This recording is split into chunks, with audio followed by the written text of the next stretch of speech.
तमन्ना दिल से रब्सा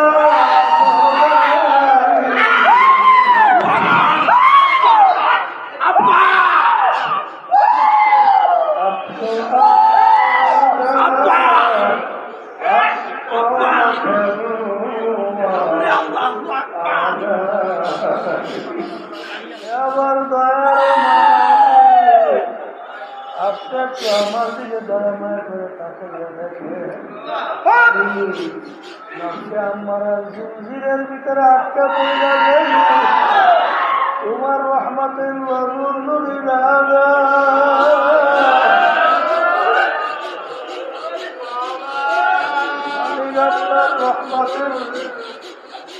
রহমতের নজরে যদি না তাকাও সরকারের মুনাফের দোকান থেকে আমাদের বাঁচার কোনো উপায় না। এই জন্য আর তামান্না দিল সে রব্সা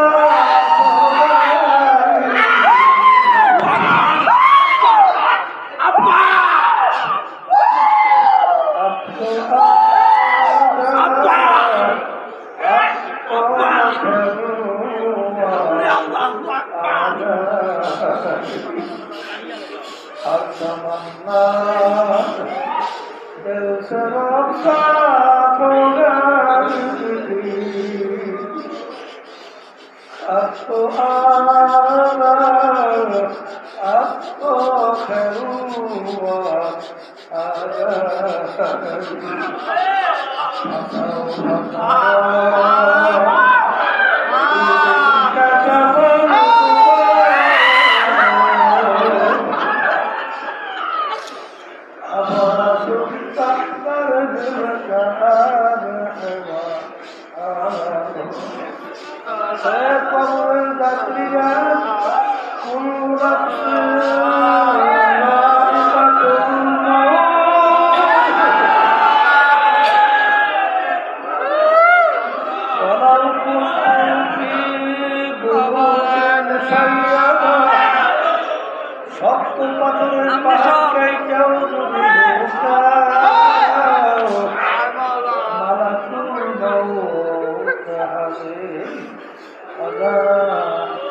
ইব্রাহিম আলাইহিসসালামের সঙ্গে একদিন আজরাইল আলাইহিস সালামের দেখা।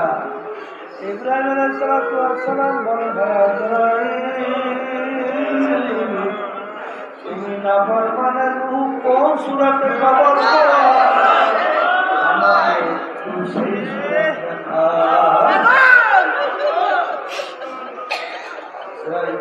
আল্লাহর খলিল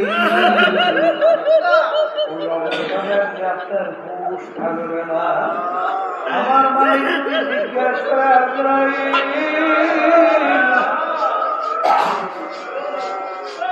আমার খলিলকে তুমি কেন বেহুশ করলে?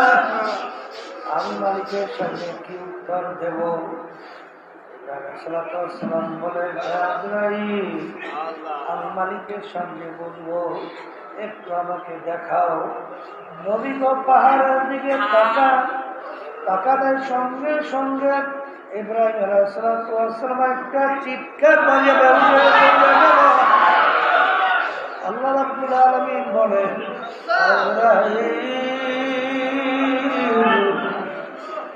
আরে আমার মুমিন বান্দা বান্দির রূহ যেই সূরাতে কবজ করো ওই সূরাতে আমার খলিলের সঙ্গে দেখা দাও।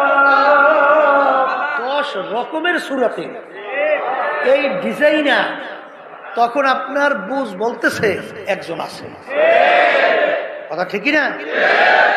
তখনই আপনার বুঝ বলতেছে এই ডিজাইনের একজন সৃষ্টিকর্তা, তার নাম হলো আল্লাহ। কথা ঠিক না? ঠিক। এটা কি গরু বুঝবে? এইটা কি আপনার বাড়ি যে কুকুর বলেন কুকুরটাই বুঝবে? এই বুঝ কে বুঝবে? মানুষের ভিতরে বুঝ বোঝার শক্তি আল্লাহ দান করেন।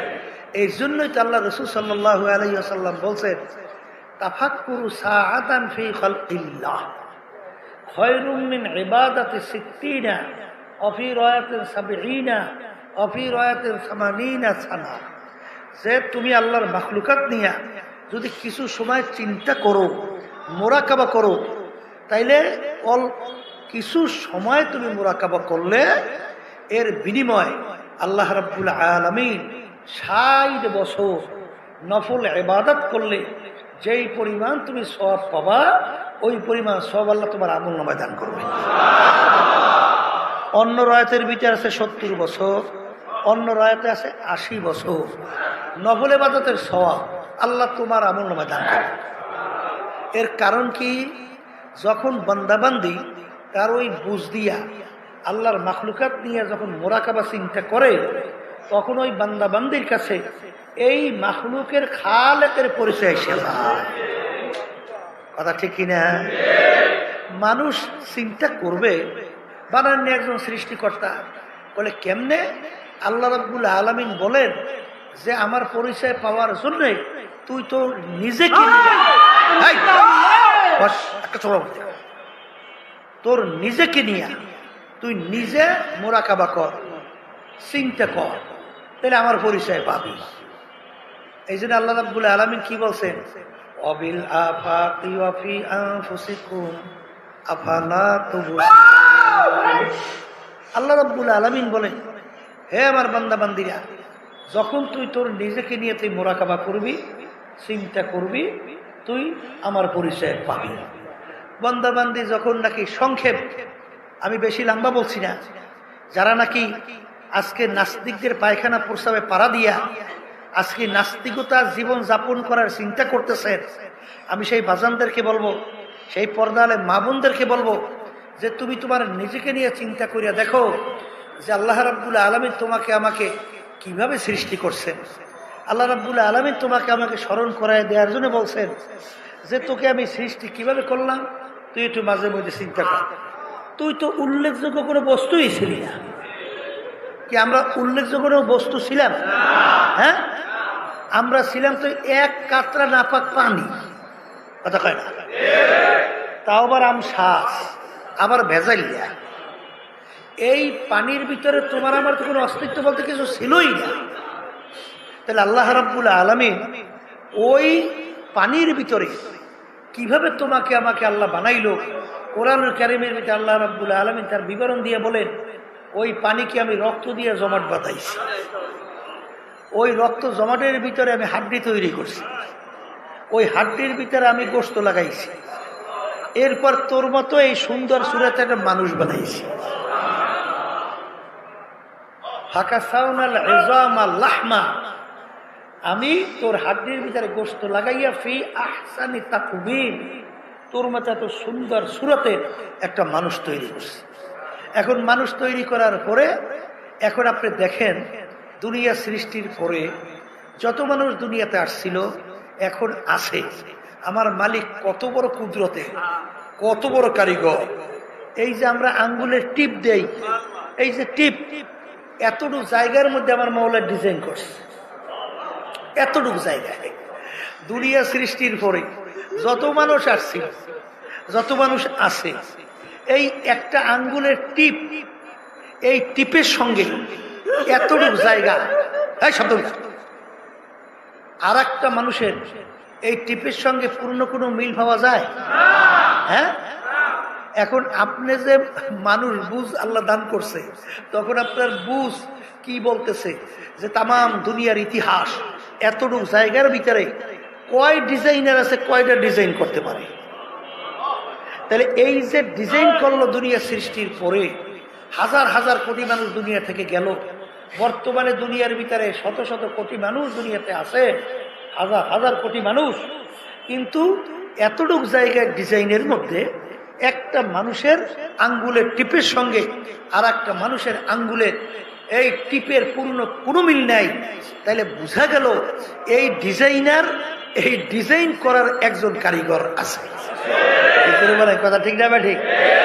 তখন আপনার বুঝ কি বলে? সেই ডিজাইনারকে আল্লাহ। এই কথা ঠিক কিনা? কিন্তু বর্তমানে নাস্তিক মনা মহিলারা এই ডিজাইনার তালাশ করিয়া পায় না। ওরা তালাশ করিয়া পায় দেহ আমার, সিদ্ধান্ত আমার, যাকে ইচ্ছা তাকে দেব, নাউজুবিল্লাহ।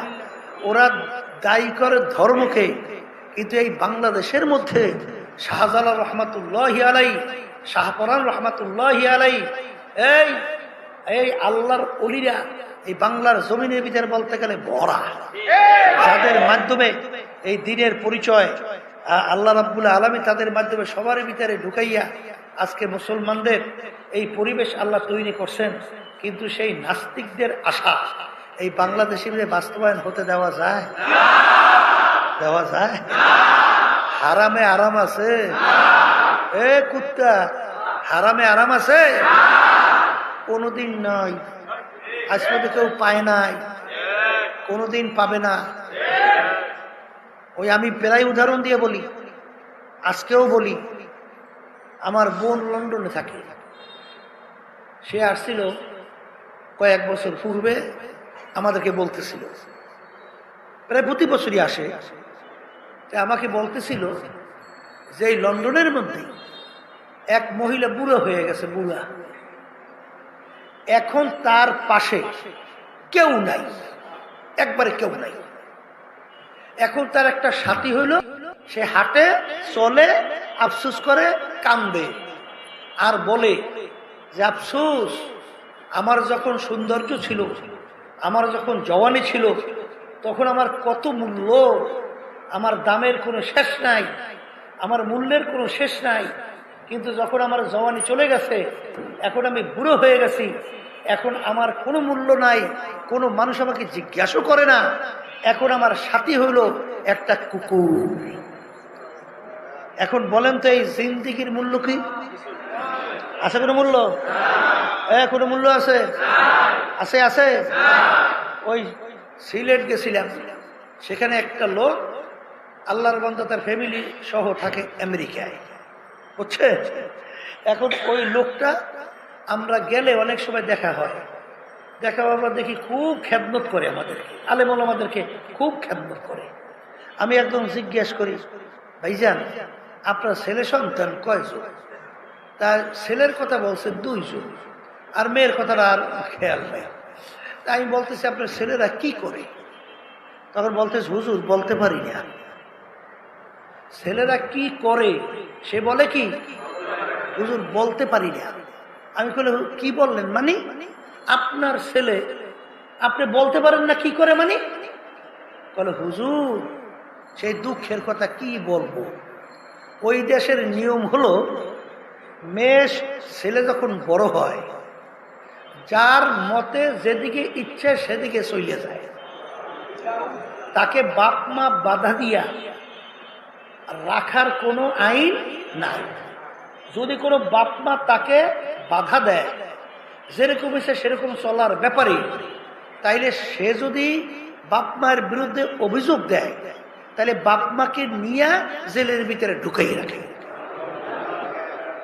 এখন হুজুর কোথায় গেছে বলতে পারি না। আচ্ছা বলেন তো এটা কোনো জিন্দিগি? এটা কোনো জিন্দিগি? এই জিন্দিগিকে আমরা চাই? এই পশুর জিন্দিগি আমরা চাই? এই হারামে আরাম আছে? এই জন্য আমার বাজানদেরকে বলবো, মনে করছে আমরা হুজুররা কিছু বুঝি না? হ্যাঁ, কপাল পোড়ানা। একটু মাঝে মাঝে চক্ষু বন্ধ করে মুরাকাবা করিস যে আমাকে বানানো তো একজন কারিগর সৃষ্টিকর্তা আছে, আছে না? কিন্তু এই নাস্তিকেরা তো সৃষ্টিকর্তা পায় না। ওরা তালাশ করতে যাইয়ে পায় বানরের জাত। ওরা নাকি বানর থেকে সৃষ্টি হয়েছে। বলে বানরের অনেক পার্সের সঙ্গে মানুষের অনেক পার্সের মিল আছে। বানর জঙ্গলের ভিতরে গাছে লাফাইতে লাফাইতে গাছের ঘষায় ঘষায় ল্যাস পশম উঠা অটোমেটিক মানুষের গেছে। শেষ পর্যন্ত পাইছে ওরা বানরের জাত। এই জন্য ওদেরকে নামও রাখছে বুদ্ধিজীবী। কি নাম রাখছে? বুদ্ধিজীবী। বুদ্ধিজীবী নামটা ঠিকই রাখছে। মানুষের বুদ্ধি মাথায় থাকে না জিহ্বায় থাকে? হ্যাঁ, তাহলে এখন ওদের নাম হয়েছে বুদ্ধিজীবী। এখন মাথায় বুদ্ধি থাকতে হলে মানুষ চিন্তা ভাবনা করিয়া কাজকর্ম করে, চিন্তা ভাবনা করে কথা বলে, চিন্তা ভাবনা করলে তারপর চলে। কিন্তু যখন জিহ্বায় বুদ্ধি হয় তখন জিব্বার কোনো ব্যালেন্স আছে? ও তো আবল তাবল যা মনে করে তাই কয়। এখন ওদের বুদ্ধি মাথার থেকে বলে জিব্বে আসছে, এই জন্য ওদের নাম দিয়েছে বুদ্ধিজীবী। এই জন্য ওরা তালাশ করে সৃষ্টিকর্তা পায় না, এই জন্য তালাশ করতে করতে পাইছে বান্দরের জাত। নাউজুবিল্লাহ। কিন্তু আমার বাজানদেরকে বলবো, এই মরণ কিন্তু লাগবে। আমি কালকে চরমনাই থেকে আসছি, রাত প্রায় 1:30টার কাছাকাছি। আমার ডাক্তার দেখাবার কথা, আমাদের সেক্রেটারি জেনারেল, আরে সে সমস্ত ডাক্তারের সাথে আলোচনা কইরা সব প্রোগ্রাম সব ঠিক রেখা আমার সঙ্গে ডাক্তারখানায় যাবে, এই সিদ্ধান্ত। ওদিকে আমি আসার পরেই আমি সব উজু করে বোনায় বাথরুম থেকে আসছি, বাথরুম সাইয়া হঠাৎ আমার কাছে সংবাদ বলে সেক্রেটারি জেনারেল দুনিয়াতে নাই। আল্লাহু আকবার। কোথার থেকে কিভাবে চললো, কিভাবে গেল? তাইলে দেখেন যে কার কোন সময় কিভাবে আল্লাহর হুকুম আসবে ধরো, এ তো কারো জানা নাই। তাই মরণ লাগবে তো, মরণ যেহেতু লাগবে, আমি আমার বাজানদেরকে বলবো, পর্দার আড়ালে মা বোনরা যারা শুনতেছে, ভালো করে চিন্তা ভাবনা করে দেখছি, দেখেন কোরআনুল কারীম কিন্তু সত্য। 1450 বছর আগে নাজেল হয়েছে। এত ইসলামের শত্রু দুনিয়া থেকে গেছে, বর্তমানে আছে। কেউ কিন্তু ভুল বের করতে পারে না, কেউ কোনোদিন পারবেও না। সেই কোরআনুল কারীম থেকে আমি প্রথম আয়াত বলছি, কুল্লু নাফসিন যায়িকাতুল মাউত। আমার মালিক বলতেছেন, প্রত্যেকটা জানদার যার রূহ আছে, একদিন না একদিন তার মৌতের শরাব পান করা লাগবে। ওয়ালাউ কুনতুম ফি বুরুজিম মুশাইয়াদা, কেউ যদি শক্ত পাথরের পাহাড় কাইটাও লুকাও, মৃত্যুর হাত থেকে লুকাইতে পারবে না। তাহলে মরণ যেহেতু লাগবে, আর দুনিয়ার জিন্দেগি কিন্তু একটাই, মামলা কিন্তু 2 প্রকার। দুনিয়ার মামলায় 1 বার 2 বার 5 বারও যদি কেউ উঠাবো, আবার ওই কাজের ভিতরে চেষ্টা করলে জিতবার আশা করা যায়। কিন্তু এই কবরের যাত্রীরা যারা মরবা, কবরে যাবা, খোদা না খাস্তা আখিরাতের মামলায় যদি একবার কেউ উঠাবো, আর দ্বিতীয়বার দুনিয়াতে আইসা ফিল কইরা জিতবার কিন্তু আর আশা নাই। আল্লাহু আল্লাহ। এই যে আমার বাজানদেরকে বলবো, পর্দারে মা বোনরা যারা শুনতেছি, কুল্লু নাফসিন যায়িকাতুল মাউত, মৌতের শরাব পান করা লাগবে। একদিন কিন্তু সাদা কাপড় দিয়া পেঁয়াজ দেবে।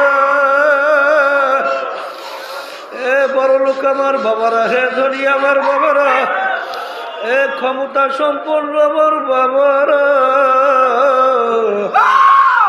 কোন সম্পদের পিছনে পড়ছ, কোন সম্পদের পিছনে পড়ছ, কোন ক্ষমতার পিছনে পড়ছ? আরে পরীক্ষা কইরা তারপর দুনিয়া থেকে বিদায় নিয়ে কবরে যাও। কারণ একবার যদি কেউ কবরে ঠগ, দ্বিতীয়বার আর দুনিয়াতে আইসা আপিল কইরা সিদ্ধবার কিন্তু আর আশা নাই। এই সেক্ষেত্রে আমার আব্বা জান বলতে, সেই মামলার তদবির নাই, সেই মামলার খালাস নাই। যেই মামলার তদবির নাই, ওই মামলারও কিন্তু খালাস নাই। এই পাশের মাইকে শব্দগুলো বাড়ায় না কেন? এই বেটা, এই ছানবাজগুলো বাড়াও না কা? হ্যাঁ, বাড়া বিষয় মসজিদে দেওয়া নেই, মসজিদের বাড়া, এই ছানবাজগুলো বাড়া। আর বাইরের শব্দগুলো বাড়াইয়া এগুলো কমাইয়া বয়ানটা ওরা মাথা ধরিয়ে যায়।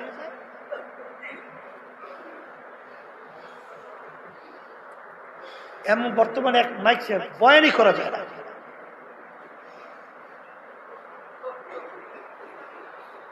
আল্লাহু আল্লাহ।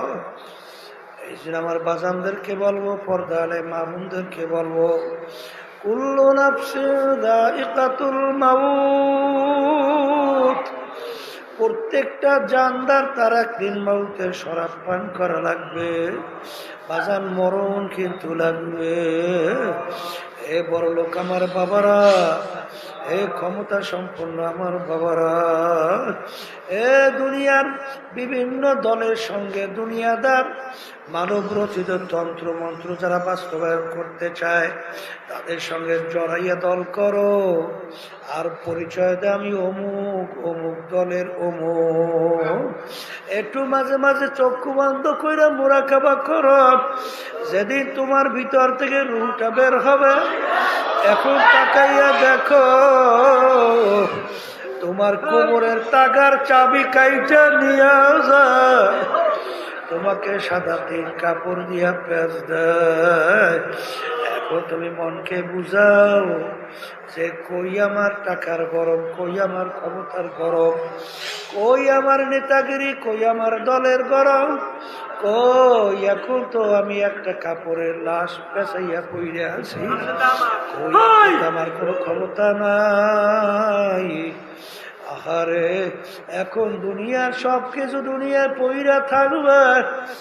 আরে আমি তো যাদের জন্য, সেই সম্পদের জন্য, যাদেরকে খুশি করার জন্য ধরাকে সরাকার মনে না কইরা, হারামকে হারাম মনে না কইরা, আরে ঘুষকে ঘুষ মনে না কইরা, সুদকে সুদ মনে না কইরা, ক্ষমতার বলে দলের গরমে চাঁদাবাজি টেন্ডারবাজি জুলুম কইরা, মিথ্যাবাজি কইরা, মানুষকে মাইরা জুলুম কইরা এই সম্পদ গুছাইলা। এখন তো দেখি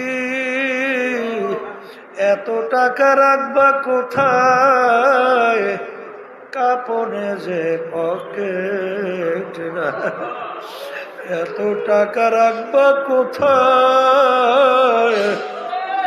কাপনে যে পকেট। এ দুনিয়াদার পাগল আমার বাবারা, আমার দাদাজান রহমাতুল্লাহি আলাইহির বয়ান, দাদাজান বলতেছিলেন এক ডিসি তাদেরকে বলতে, কালেক্টর, হে কালেক্টর আপনারা কি মশারি টাঙ্গা? বলে হুজুর মশারি টাঙ্গাই কেন? বলে হুজুর মশায় কামড়ায়। দাদাজান বলতেছিলেন, কালেক্টর আপনাদেরকে তো পাহারাদাররা বন্দুক নিয়ে পাহারা দেয়, ওই বন্দুক কি মশায় ভয় পায় না? তখন কালেক্টর বলে, হুজুর মশায় বন্দুক ভয় পায় না। তখন দাদাজান বলে, কালেক্টর আজকে সাধারণ একটা মশা তোমার বন্দুক ভয় পায় না, আর তুমি যদি বেনমাজি হারাম কর, সুদ কর, ঘুষ করাইয়া আমার মালিকের কবরে ওই কবরে 99 সাপ তোমাকে ভয় করবে।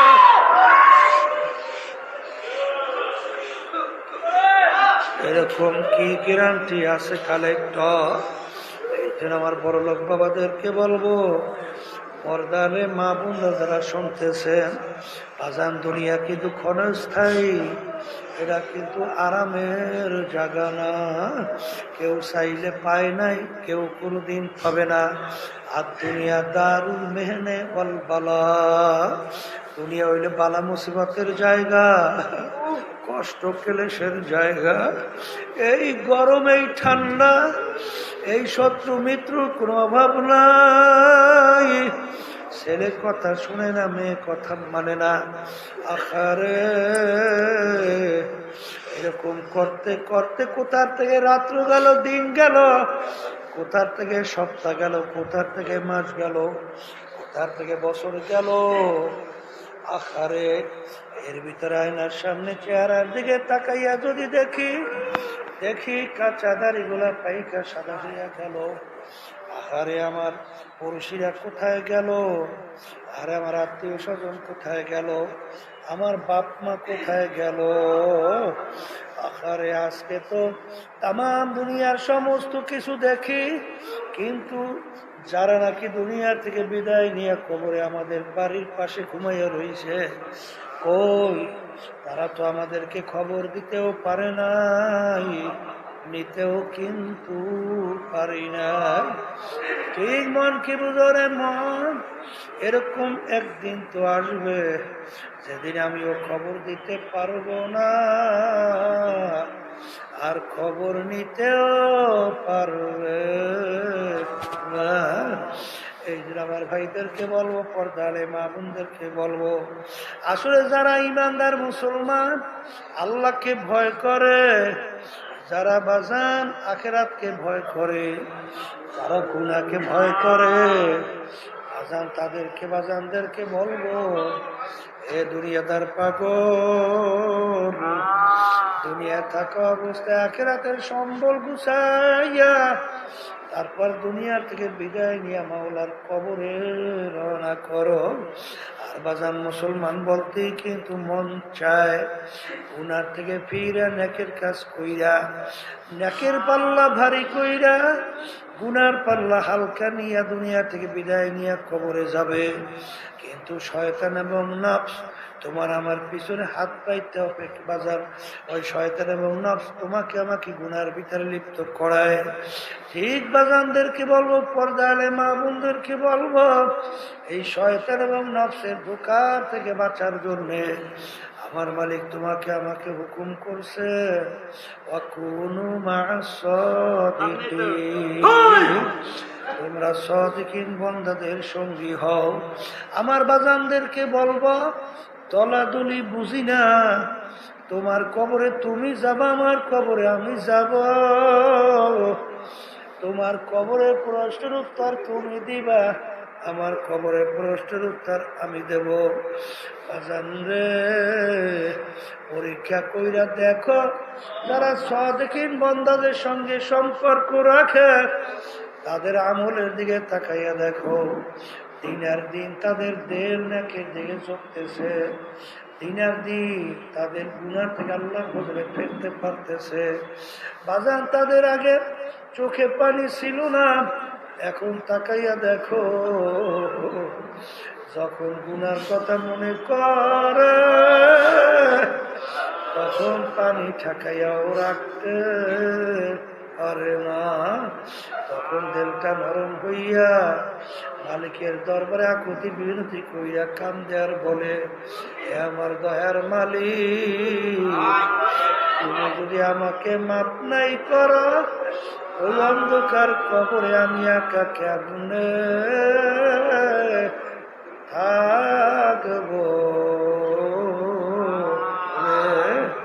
আর মাঝে মাঝে মনকে বুঝাও, ওরে মন, আজকে তো চক্ষু খোলা দুনিয়া, কত বাহাদুরি কইরা চলি, কিন্তু তোমার জন্য যে ঘর তৈরি হবে, এমন ঘরে যাইতে হবে, যাই ঘর নাই বাড়ি, এমন ঘরে থাকতে হবে, যেই ঘরে নাই সাথী, এমন ঘরে যাইতে হবে, যেই ঘর নাই বাকি, এমন ঘরে থাকতে হবে, যেই ঘরে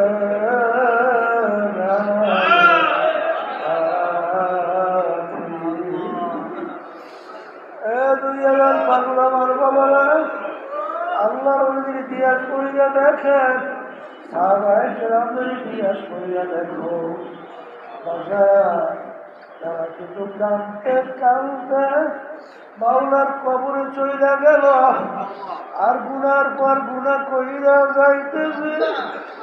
ও একটু চোখেও পানি আসে না, একটু চক্ষু ঘোরা দেখা হয় না। যেই মামলার তকদির নাই, ওই মামলারও কিন্তু খালাস না। আল্লাহ, চিন্তাও নাই, চোখেও বাড়ি নাই। শেখ সাদি রহমাতুল্লাহি আলাইহি মালিকের দরবারে হাজারি করে আর বলে, কারিনা বেবাব সাহেবের আলমা কে হাসতা মাসির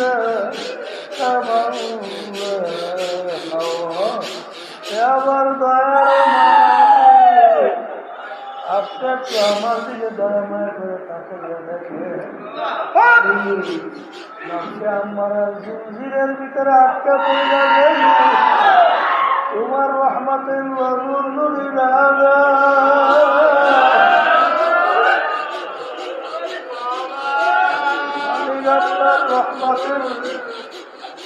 রহমতের নজরে যদি না তাকাও, মুনাফিকের দোকান থেকে আমাদের বাঁচার কোনো উপায় না। এই জন্য হার তামান্না সে রক্ষা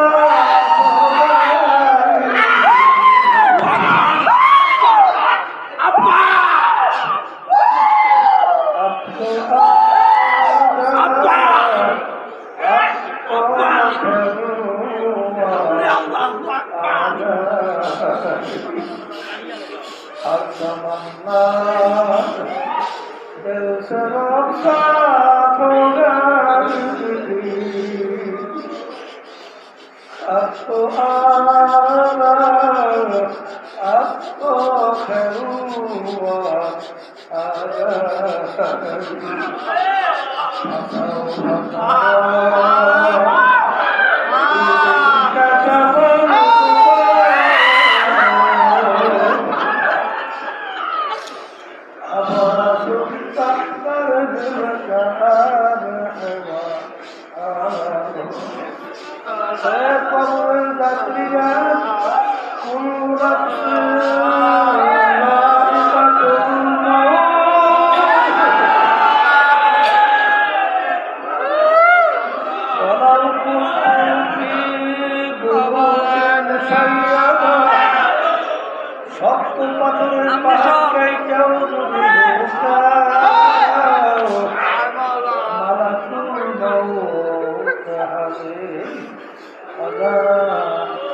ইব্রাহিম আলাইহিসসালামের সঙ্গে একদিন আজরাইল আলাইহিস সালামের দেখা। ইব্রাহিম আলাইহিসসালাম বলে, আজরাইল তুমি নাফরমানের রূহ কোন সূরাতে কবর করো, আমাকে একটু সেই সূরা দেখা।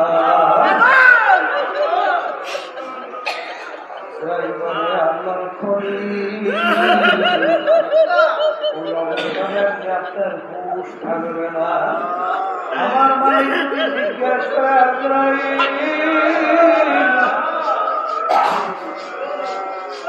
আমার খলিলকে তুমি কেন বেহুশ করলে? আমি মালিকের সামনে কি উত্তর দেব? সালাম বলে, আজরাইল আমি মালিকের সামনে বলবো, একটু আমাকে দেখাও। নবী গো পাহাড়ের দিকে তাকানোর সঙ্গে সঙ্গে ইব্রাহিম আলাইহিসসালাম একটা চিৎকার মারিয়ে বেহুশ হয়ে গেল। আল্লাহ রাব্বুল আলামিন বলেন,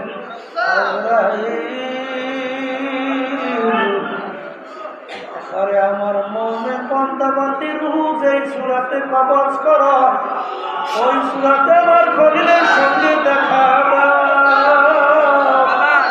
আমি সামনে আব্বা তাহলে আমার খলিলের হুঁশ আসবে না। হারে যদি নেকের পাল্লা হালকা কইরা গুনার পাল্লা ভারী কইরা যদি মৌতের বিছানায় পেটখানা ভাসাও, আজরাইল আলাইহিস সালাতু ওয়াস সালাম আসবে, তার মাথা আসমানে পাও তার দুনিয়া একাদ মাসে একাদ মাসে দুনিয়া জোড়া তার শরীর নীল রঙের মতো টিভির মতো দুনিয়া